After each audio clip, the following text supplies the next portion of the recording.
오늘 우리가 읽은 말씀에 보면 예수님께서 혼인잔치 집에 가셔서 행하신 기적을 기록합니다. 표적이라는 말은 헬라어로 세메이온이라는 말입니다. 이 세메이온이라는 말이 무슨 뜻이냐면 가리키는 바 혹은 지시하는 바라는 뜻입니다. 영어로는 사인, 이게 표지다. 표적이라는 말은 그 자체가 아니라 다른 것을 가리키는 것이라는 뜻이죠. 물이 변하여 포도주가 된 사건을 표적이라고 얘기하는 것은 물이 변하여 포도주가 되는 것 자체가 중요한 게 아니라 이 사건이 가리키는 바, 지시하는 바, 의미하는 바가 있다는 거예요. 그것은 예수님이 하나님이시라는 거예요. 그런데 사람들이 이 표적을 어떻게 받아들였죠? 어떤 사람들이 이 표적을 보고 예수가 하나님의 아들이심을 믿었어요. 어떤 사람들은 이 표적을 외면하고 부인하고 거부했습니다. 아무리 예수님이 많은 표적을 행하셨어도 그들은 받아들이지 않았던 것입니다. 여러분, 오늘 이 시대는 표적이 없을까요? 수도 없이 많죠. 나에게 하나님의 뜻이 어떤 것임을, 그리고 내가 가야 될 길이 어떤 것임을 가리키는 표적들이 우리에게 주어집니다.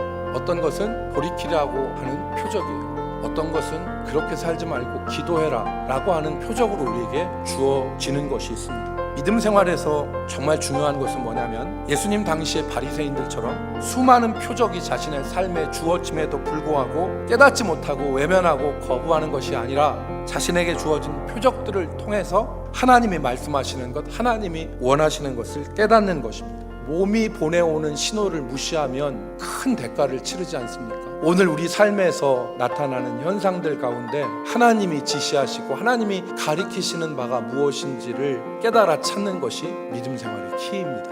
두 번째는 표적의 비밀입니다. 연회장에게 있어서 물이 변하여 포도주가 된 것은 비밀이었어요. 그 맛 좋은 포도주가 어디서 났는지 전혀 알지 못했지 않습니까?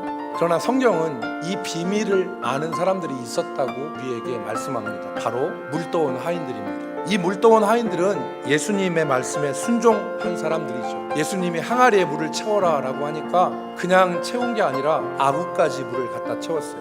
이것은 온전한 순종을 의미하는 것입니다. 물이 변하여 포도주가 된 기적의 비밀은 온전한 순종에 있었던 것입니다. 하나님은 순종을 도구로 해서 하나님의 역사를 일으키시고요, 순종이라고 하는 통로를 통해서 하나님의 일을 행하시는 것입니다. 본토 친척 아비의 집을 떠나서 내가 내게 보여줄 땅으로 가라. 자기의 터전, 보금자리, 기득권이 있는 것을 포기하고 가는 것 쉽지 않습니다.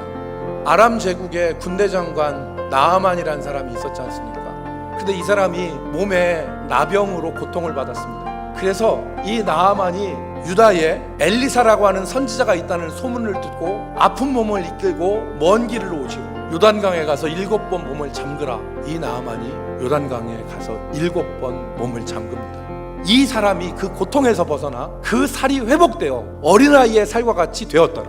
순종하면 하나님의 역사를 봅니다. 순종하는 자들이 믿음의 비밀을 깨닫게 됩니다. 자기가 왕이 되고 자기가 하나님이 되어서 자기 소견에 옳은 대로 행하는 시대에 진정한 순종의 능력을 경험할 수 있기를 주의 이름으로 축복합니다.